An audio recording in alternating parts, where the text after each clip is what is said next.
Fatma, you look stunning.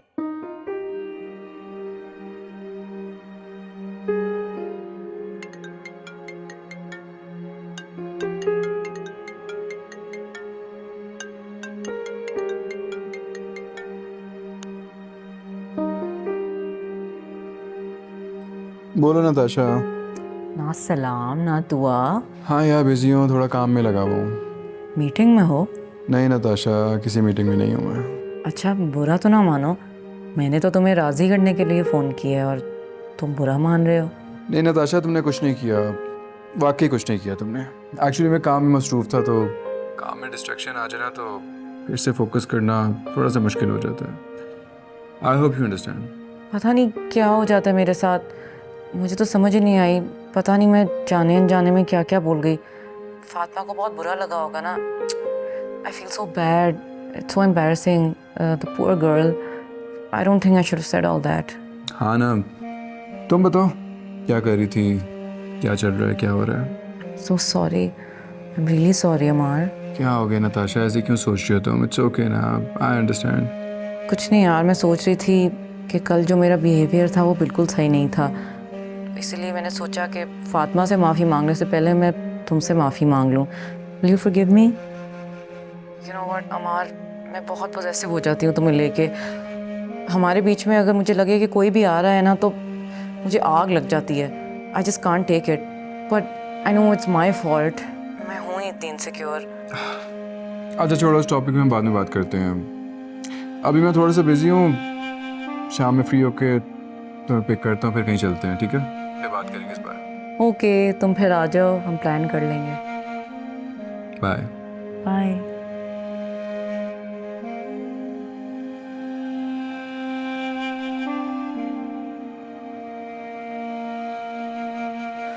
चलो अच्छा हो गया तुमने नताशा और अमार को इनवाइट कर लिया, इससे नताशा और अमार दोनों को अच्छा लगा होगा।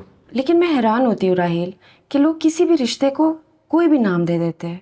कैसे? आई मीन मेरी और अम्मार की तो एक अंडरस्टैंडिंग है, एक वर्किंग रिलेशनशिप है, हम साथ काम करते हैं, मिलना और बात करना तो ज़रूरी है ना। आई एम वेरी सरप्राइज्ड कि नताशा की सोच अम्मार से इतनी डिफरेंट क्यों है।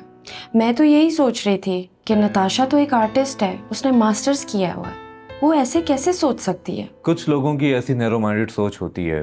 हमारे मुआशरे में बहुत से ऐसे लोग हैं, लेकिन उनकी सोच को बदला जा सकता है। अब देखो ना, मेरी और तुम्हारी दोस्ती कितनी मजबूत है।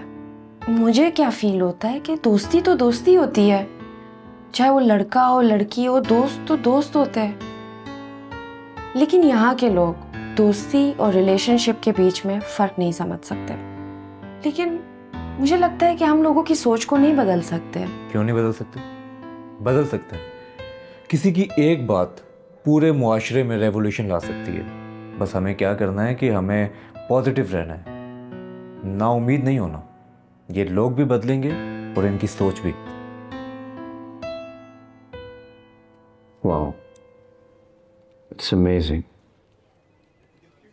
बहुत अच्छी वाइब आ रही है माशाल्लाह।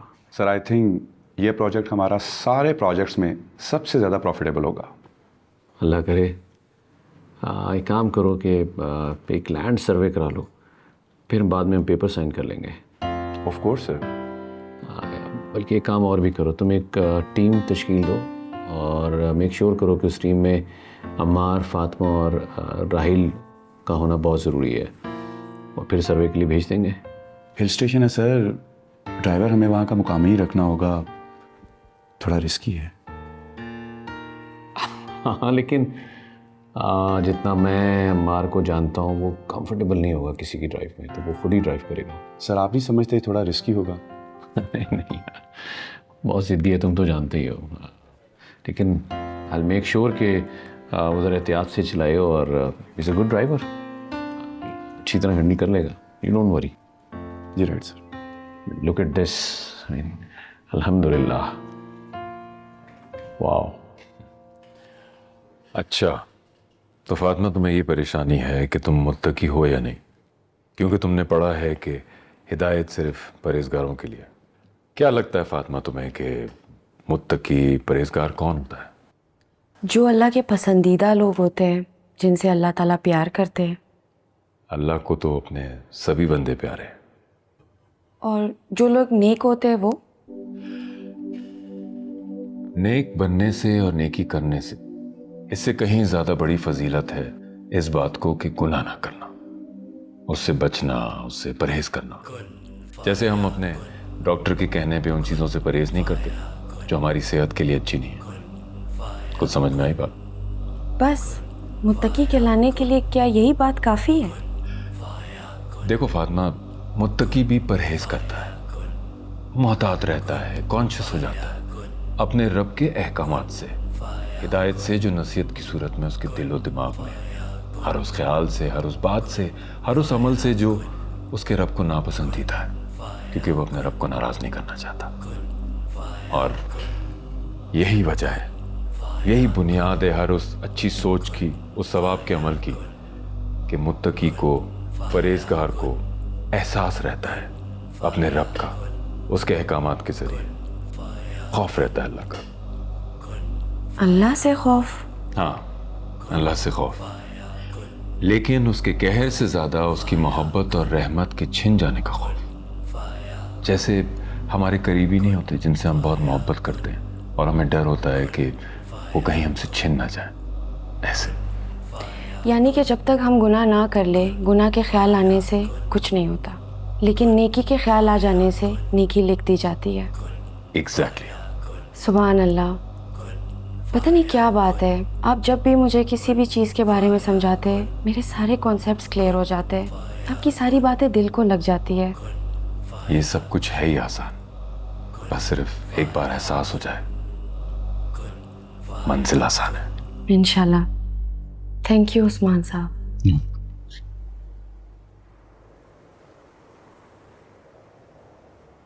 मुझे अंदाज़ा है कि मैंने फातिमा से उस दिन जो भी कहा उसका उस पर कैसा असर पड़ा होगा, लेकिन मुझे नहीं समझ आया कि मुझे हो क्या गया था उस वक्त। असल में अमार,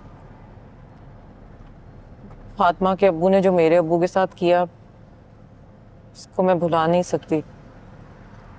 you have no idea, you can't even imagine कि हम लोगों ने कितना सफ़र किया था उस वक्त। देखो नताशा, मैं अच्छी तरह से जानता हूँ कि फातिमा के फादर से रिलेटेड तुम लोगों की बहुत बुरी यादें हो, तुम अक्सर डिस्टर्ब भी हो जाती होगी, और मुझे तो ऐसे लगता है कि तुमसे ज़्यादा आंटी फातिमा को देख के उलझन का शिकार हो जाती है। नहीं, वो बेचारी तो मुझे बिल्कुल भी कुछ नहीं कहती, वो तो बस it's just me, I can't forget about what happened to us at the time. तुम तो नहीं थे ना यहाँ पे, तुम तो बाहर थे, तुम्हें क्या पता मैं और मेरी फैमिली किन हालात से गुजरे हैं, तुम कभी सोच भी नहीं सकते हो Amar. And I am really sorry to say this, but खालू ने हमारा बिल्कुल साथ नहीं दिया उस वक्त। अगर खाला अम्मी की मदद करती भी थी तो खालू से छुप के करती थी।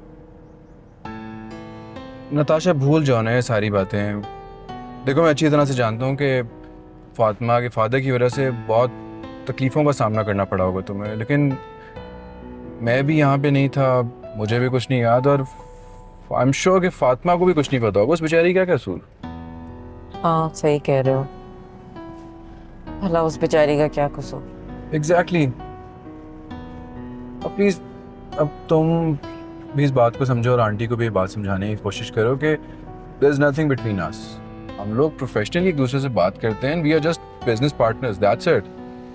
अब बात तो करते रहेंगे ना, हम बात करना तो नहीं छोड़ सकते। हाँ जाहिर है, और हम बिजनेस पार्टनर ज़रूर है, लेकिन उसकी वजह से हमारी पर्सनल लाइफ पे उसका असर नहीं पड़ना चाहिए। हाँ यही तो मैं अम्मी को बताती हूँ कि भूल जाएं जो कुछ भी हुआ उसके बारे में, let's just forget about it and move past it. लेकिन वो ये नहीं भुला सकती कि फातिमा एक ऐसी फैमिली के साथ जुड़ी हुई है जिसकी वजह से हमारी फैमिली अब तक सफ़र कर रही है। हाँ लेकिन वो बातें तो मुझे भी नहीं पता, और फातिमा का तो इन सब चीज़ों से कोई लेना देना ही नहीं है, उसका तो कोई कसूर ही नहीं है, तो फिर ऐसी बातों को दोहराने का क्या फ़ायदा। Yeah, you're right. I understand.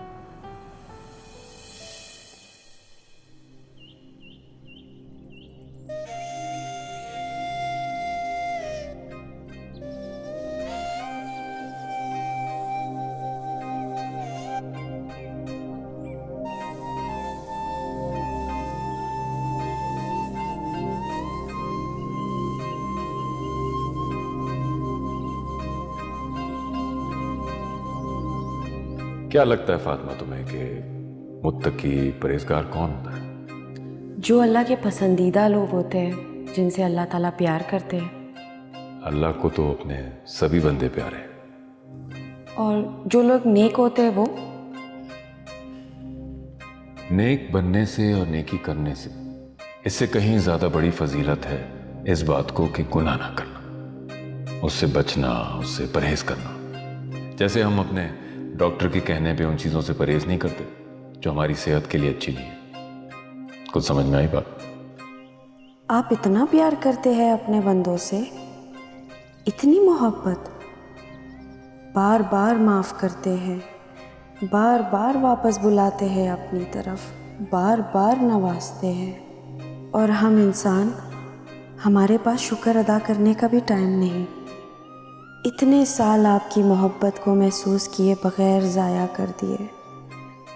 ज़िंदगी तो शुरू ही अब हुई है, इससे पहले तो बस एक ख्वाब था जिसमें मैं अकेली थी और उदास थी। दुनिया भर में ख़ुद को तन्हा महसूस करती रही। ये जान ही नहीं सकी कि मेरा कोई अपना भी बहुत मोहब्बत करने वाला है, बहुत करीब, मेरा मुहाफ़िज़, ख्याल रखने वाला, मुझे बेइंतहा मोहब्बत करने वाला मेरा अल्लाह। मैं इस काबिल नहीं कि आपकी मोहब्बत को दिल में सजा के रख सकूं। बस इतना है कि अब मैं सुकून में आ गई हूँ। मेरा बस ये सुकून बरकरार रखिएगा।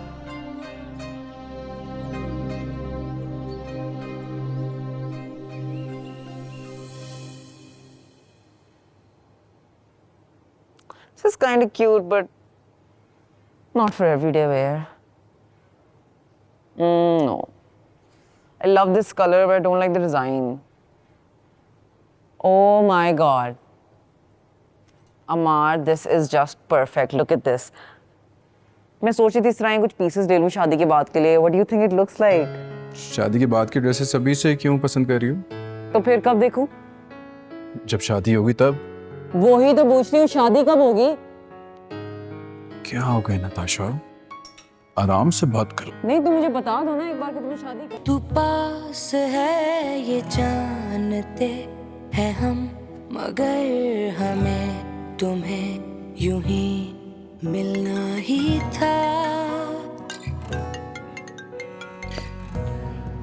अस्सलाम वालेकुम फातिमा, कैसी हैं आप? वालेकुम अस्सलाम उस्मान साहब, अल्हम्दुलिल्लाह मैं ठीक हूँ। आपके पास थोड़ा सा टाइम होगा? वो एक्चुअली मैंने आपसे मिलने आना था। बेहतर होगा अगर आप मुझे फ़ोन पे बता दें, मैं कुछ बिजी था, कुछ काम कर रहा हूँ। चले ठीक है, मैं असल में आपकी तरफ निकल रही थी तो मैं घर जाके आपको फ़ोन करती हूँ। मैं खुद आपको फ़ोन कर लूँगा जैसे ही फ्री होता हूँ, तो फिर हम तफसील से बात करते हैं। ठीक है उस्मान साहब, खुदा हाफिज़। सुन रहा मुझे है ना ये मानते हैं हम, मगर ये इश्क है जुनून या खता।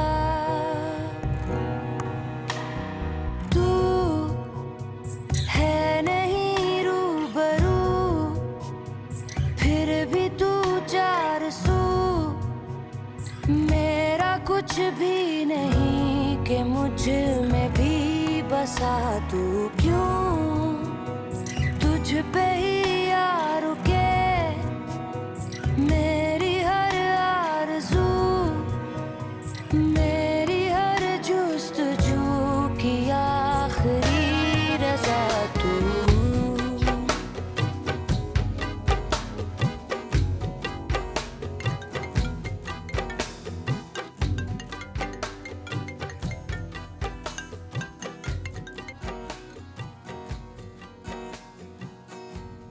जी फातिमा, आप क्या कहना चाह रही थी? मैंने आपसे डिस्कस करना था कि मेरा दिल बहुत कमज़ोर सा हो गया है, बात बात पे रोना आता है, कुछ समझ नहीं आ रहा है कि मैं क्या करूं। ये तो बहुत अच्छी बात है फातिमा, ईमान की निशानी है। दिल जितना नरम होगा, आंखें रोएंगी तो ईमान बढ़ता जाएगा। और दूसरी बात ये है ना उस्मान साहब, जब अल्लाह ताला अपने मखलूक से इतनी मोहब्बत करते हैं तो वो अपने बंदों को मरने क्यों देता है? इसलिए कि मौत बरहक है। हर जी रूह को मौत का मजा चखना है। कुल्लु नफ्सिन जायकतुल मौत। यू नो कि we are all in transit, और हमारे रब ने हमें इस दुनिया में एक मकसद के तहत भेजा है। जब वो मकसद पूरा हो जाता है तो बस वापसी का सफर शुरू। और तुम जब अपनी टीम किसी मिशन पे भेजती हो तो वापस नहीं बुलाना चाहोगे। वापस ना बुलाना भी तो जाती है ना। हमारा रब तो हमें यहाँ भेजकर हमारे हर हाल से बाखबर रहता है, हमारी सुनता है, हमारी मदद करता है और पूरे सफर में हमारा साथ देता रहता है। और जब वक्त पूरा हो जाता है तो वापस बुला लेता है। और अपने रब के पास वापस जाने से प्यारा और क्या काम हो सकता है? लेकिन जब वो बुलाए, जबरदस्ती हमें उसके पास नहीं जाना। और तुम्हें पता है फातिमा, जब अल्लाह ने अपने महबूब सल्लल्लाहु अलैहि वसल्लम को फरिश्तों के हाथों पैगाम भेजा कि आप सल्लल्लाहु अलैहि वसल्लम अपने रब से मिलना चाहेंगे या दुनिया में रहना चाहेंगे, तो आप सल्लल्लाहु अलैहि वसल्लम ने अपनी मर्जी से, खुशी से अपने रब से मिलने की ख्वाहिश जाहिर कर दी। आज मैंने एक छोटी सी बिल्ली को अपने आंखों के सामने मरता हुआ देखा। It was really painful. देखो फातिमा, दूसरों के लिए दर्द रखना अच्छी बात है। एंड आई नो कि मौत पेनफुल है, लेकिन उसके बाद हम जिस जगह जाते हैं वो जगह इससे कहीं बेहतर है। इसीलिए आप अगर जानवरों को या मरते हुए देखें तो उसका गम ना करें, क्योंकि वैसे भी उनका हिसाब किताब नहीं है। फिक्र तो हमें करनी चाहिए, क्योंकि ये दुनिया है ही दुखों और तकलीफों की जगह, सिवाय उसके जो अपने रब की रजा पे जीता है। उसके लिए दुनिया और आखिरत दोनों में कामयाबी है। आज मैं जब ऑफिस में बैठी हुई थी, मुझे वैसे ही रोना आ रहा था। कुछ समझ नहीं आ रहा था कि क्यों। I was so emotional. अच्छा, तो फिर क्या किया आपने? पता नहीं, ऐसा लग रहा था कि जैसे किसी की याद आ रही हो। किसकी याद? अल्लाह ताला की। अल्लाह ताला की मोहब्बत का एहसास मेरे दिल में उठने लगा है। पता नहीं चलता कि किस वक्त मेरी आंखों में आंसू आ गए, बगैर किसी दुख परेशानी के। मैं ऐसे तो नहीं थी, मैं बहुत स्ट्रांग थी, लेकिन आपको पता है, इस रोने से दिल को भी बहुत सुकून मिलता है। ये तो बहुत अच्छी बात है फातिमा। अल्लाह की याद में दिल का दर्द, आंखों में नमी, ये तो अल्लाह की रहमत है, किस्मत वालों को मिलती है। और ये तुम्हारी ताकत है फातिमा, इसे कभी अपनी कमजोरी ना समझना।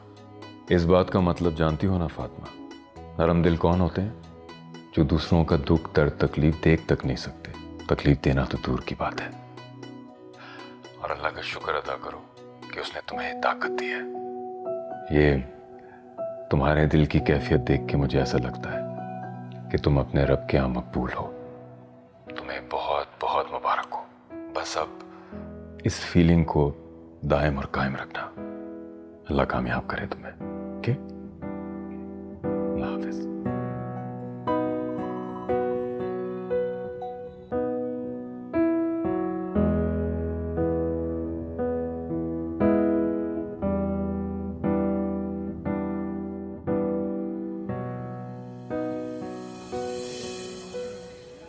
Well, Natasha, I think you should focus on your career. But why? What do you mean by why? मैंने क्या करना है करियर बना के? अब भाई शादी के बाद मैं बच्चे संभालूंगी, घर संभालूंगी या फिर करियर बनाऊंगी? अच्छा, तो तुम्हें लगता है कि जो औरतें शादी के बाद घर संभालती है, बच्चे संभालती हैं, वो करियर के बारे में नहीं सोचती? सोचती होंगी, लेकिन शायद उनको ज़रूरत भी तो होती हो ना। Why would I work? माशाल्लाह, you're doing so well and you can take care of me, right? और फिर काम तो वही औरतें करती हैं ना जिनके शौहर इस काबिल नहीं होते कि वो घर और बच्चों को संभाल सके। नताशा, कहीं से नहीं लगता कि तुम एक आर्टिस्ट हो। क्यों? आर्टिस्ट के पैर उल्टे होते हैं या हमारे विंग्स होते हैं क्या? हाईली एजुकेटेड हो, हाईली स्किल्ड भी हो, लेकिन अपने स्किल्स पे यूज नहीं करती तुम। सबसे बड़ी बात यह है कि तुम्हें एक ऐसी फैमिली मिली हुई है जो बहुत सपोर्टिव है। उससे बड़ी बात यह है कि मैं तुम्हारे साथ हूँ, लेकिन तुम्हें अपनी आइडेंटिटी बनाने का कोई शौक ही नहीं है। एक बात कहूँ तुमसे अमार, जब तुम मेरे सामने होते हो ना तो दिल चाहता है कि तुमसे वो सारी बातें कह दूं जो मैं किसी से नहीं कह सकती। तुम मेरी जिंदगी का फुल स्टॉप हो। अगर तुम हो तो सब अच्छा लगता है, और अगर तुम ना रहो तो एज एन आर्टिस्ट मेरे अंदर की सारी क्रिएटिविटी खत्म हो जाएगी। मैं टूट गई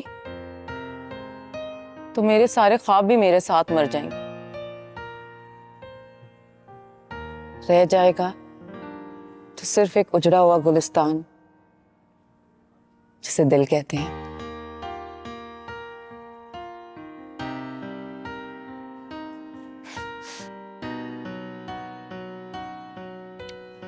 मलाई बोटी काफी अच्छी थी। It's really good.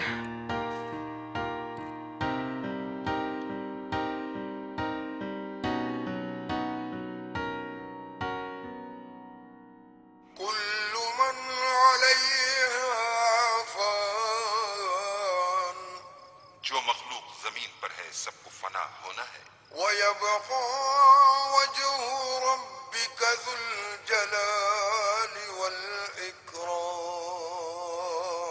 और तुम्हारे परवरदिगार ही की जात बाबरकत जो साहिबे जलाल व अजमत है बाकी रहेगी।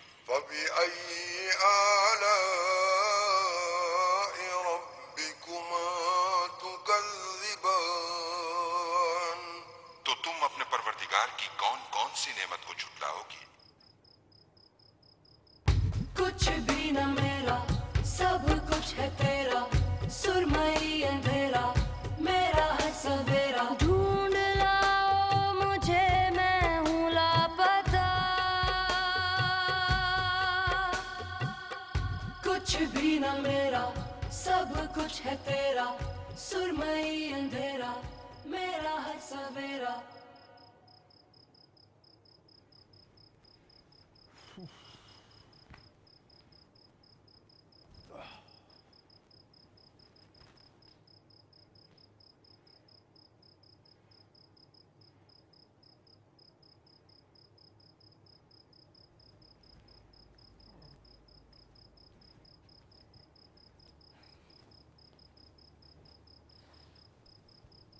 नाराज हो मुझसे? नहीं तो माँ हूं तुम्हारी, सिर्फ तुम्हारा भला चाहती हूँ। आई नो मैं तुम्हें बहुत प्रेशराइज करती हूँ, आई नो, मैं क्या करूँ? आई केयर अबाउट यू, और मैं चाहती हूँ कि मैं अपने सारे फ़राइज़ अच्छे से पूरे करूँ। और मैं ये भी समझती हूँ कि नताशा की पर्सनैलिटी काफ़ी डिफ़िकल्ट है, मैं समझती हूँ, लेकिन तुम उसे जितना टाइम दोगे तो उसे समझोगे।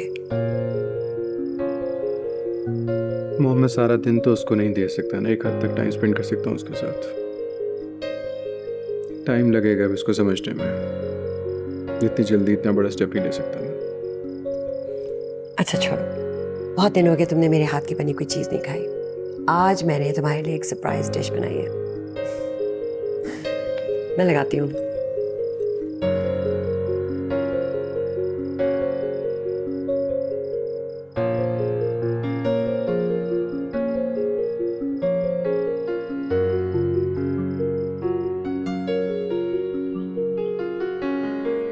नहीं, कोई इशू नहीं, मैं आपके ऑफिस में आके मीटिंग कर लूँगा। चलिए, ओके ओके, देखिए। रज़िया आपी, मेरा कोट कहाँ है? मैंने पूरी कबर्ड में देख लिया, कहीं नहीं मिल रहा मुझे। हाय मैं मर गई। छोटी बीबी, वो तो मैंने ड्राई क्लीन के लिए दे दिया है। अच्छा अब जाके कोई और सा तो निकाल देना। जी अच्छा ठीक हो गया। So, you ready for your first working day, बेटा? यस बाबा, very excited. Good luck. Dad का बिजनेस बर्बाद करने जा रही हो तुम। ये देखे ना बाबा, ये अभी से ये सब कुछ कर रहे हैं, ऑफिस में और ज्यादा करेंगे। अच्छा ठीक है, आई प्रॉमिस ऑफिस में नहीं करूंगा, लेकिन घर आके तो कर सकता हूँ ना। मार।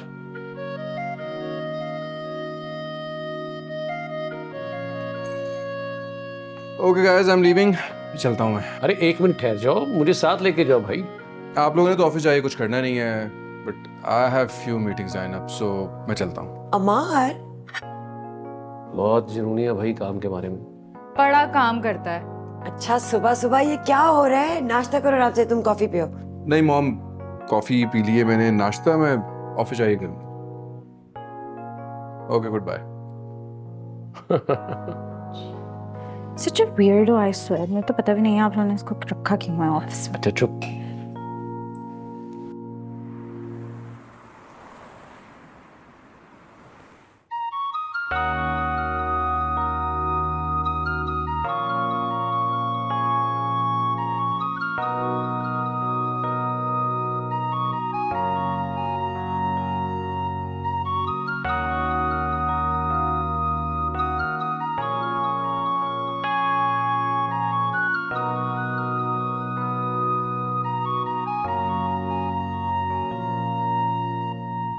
Myra ma'am, this office is like a family to me.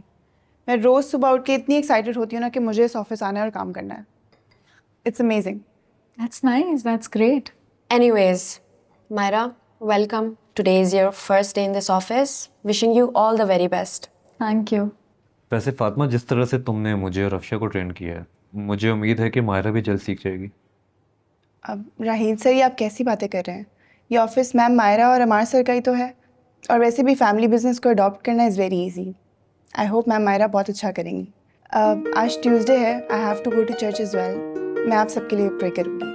Oh, that's so sweet. I'm so touched. Fatma, I really want to see my workstation. Of course, why not? Rahil, Myra को उनके workstation तक लेके जाए। Sure, आ जाओ। Okay. See you. See you. Bye. Afsha, मैंने आपसे बात करनी है, तो आप यहाँ पे एक डिस्कशन है।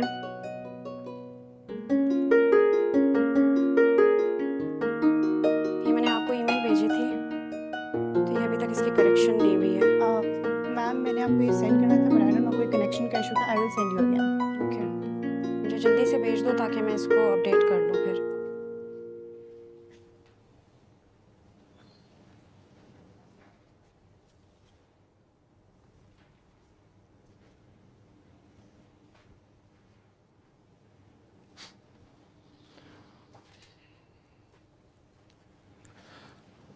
आज आपका पहला दिन है?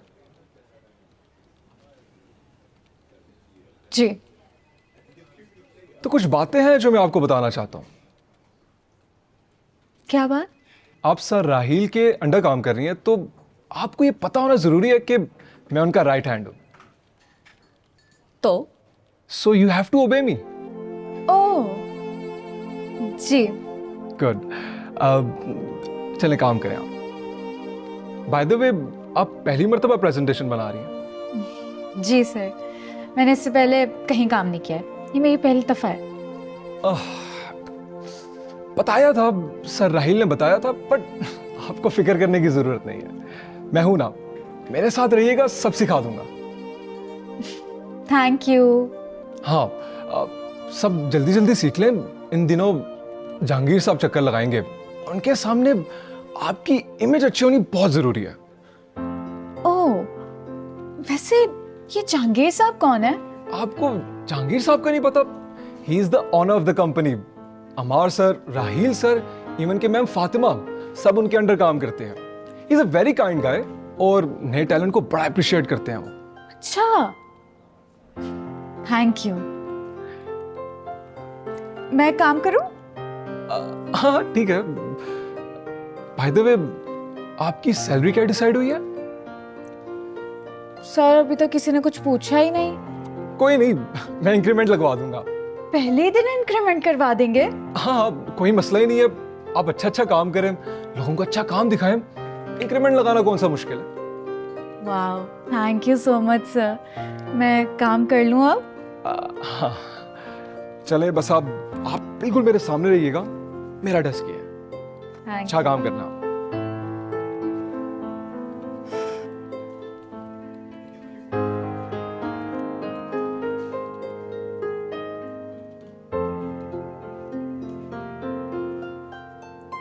ये प्रोजेक्ट हमारी कंपनी के लिए बहुत अहम है। एज यू ऑल नो कि इससे पहले हमारा हिल साइड पे इस तरह का कोई प्रोजेक्ट नहीं रहा। ये अपनी नौयत का एक मुनफरिद प्रोजेक्ट होगा। Exactly sir. और इसको स्टार्ट करने से पहले मैं चाह रहा हूँ कि इसका सर्वे कर लिया जाए। हाँ, but isn't this a wastage of time? Not at all बेटा। बिल्कुल सर, सर्वे के बगैर अगर किसी प्रोजेक्ट को साइन कर लिया जाए तो ये बिल्कुल भी कोई समझदारी का फैसला नहीं है। मेरा ख्याल है जहांगीर साहब ने सही फैसला किया है। फातिमा, तुम कुछ नहीं बोलोगी? आई थिंक सर्वे करना इज़ क्वाइट अंडरस्टैंडेबल, बट सर्वे के लिए इतने लोगों को लगा देना is not practical. What do you think? बिल्कुल ठीक कहा तुमने। आई टोटली एग्रीड तुम्हारे पॉइंट ऑफ व्यू से। इस तरह नुकसान होगा, इसलिए मैंने सोचा था कि अम्मार तुम और तुम दोनों इंस्पेक्शन के लिए पहले चले जाओ और न्यूली हायर टीम तुम दोनों को ज्वाइन कर लेगी। इसका फ़ायदा क्या होगा मैं आप लोगों को बता दूं कि ऑफिस की जितना भी स्टाफ है वो ऑफिस में ही रहेगा और सर्वे भी हो जाएगा। Absolutely right sir. Myra, any objection? No sir. Anyone? Great, the meeting is over. तुम्हें क्या हुआ, तुम क्यों नहीं जाना चाह रही पहाड़ों पे? या मैंने नहीं जाना है अमार के साथ सर्वे पे। तुम्हें सर्वे पे जाने से इशू है या अमार के साथ जाने पे? You know it very well. वो इशू अमार को अवॉइड करना है। ओब्वियसली, क्या तुम चाहते हो कि मेरे लिए कोई और प्रॉब्लम क्रिएट हो जाए? तुम्हें ना नताशा से इतना डरना नहीं चाहिए। मैं नताशा से क्यों डरूंगी? मैंने उसका क्या बिगाड़ा है? तुमने उसका बिगाड़ा कुछ नहीं है, इनसिक्योर किया। वो बेचारी यही सोचती होगी कि तुम और अमार ऑफिस में क्या कर रहे होगे, कॉफ़ी पी रहे होगे, बातें कर रहे होगे, है ना, ब्ला ब्ला ब्ला। शट अप राहील, तुम जाओ ना प्लीज अम्मार के साथ। यार अजीब ज़बरदस्ती है, मैं नहीं जाना चाह रहा, मेरी बात को समझो। मुझे हाइट फोबिया है, मुझे पहाड़ों की ड्राइव से सिकनेस हो जाती है, इसी वजह से सर अमार ने मेरा नाम नहीं लिया। तुम जाओगे and that's the final decision. मैं सर अमार को क्या जवाब दूंगा? Don't worry, I will manage. अजीब ज़बरदस्ती है यार, मैं नहीं जाना चाह रहा, मुझे नौजिया हो जाता है। तुम और तुम्हारे मसले। ठीक है, ओके।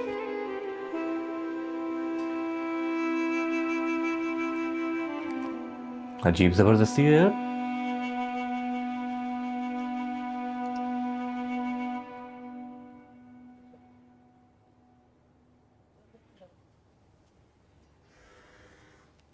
तुम जा नहीं रही? No, today I am feeling bit low, not feeling well. क्यों, क्या हुआ? कुछ खास नहीं, बस तबीयत ठीक नहीं है। तबीयत तो राहील की ख़राब होती है ना हिल स्टेशन पे जाते हुए, तुम्हारी तबीयत कब से ख़राब होने लगी?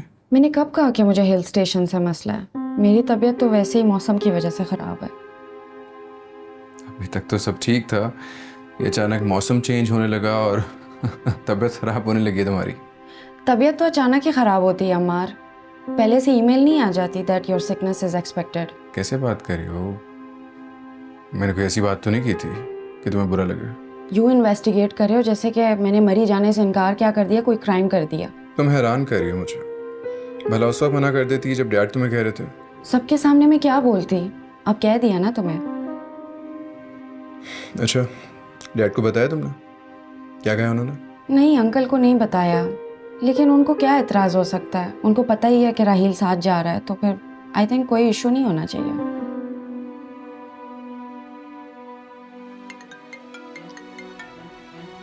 अस्सलाम वालेकुम उस्मान साहब। जी जी, आज अभी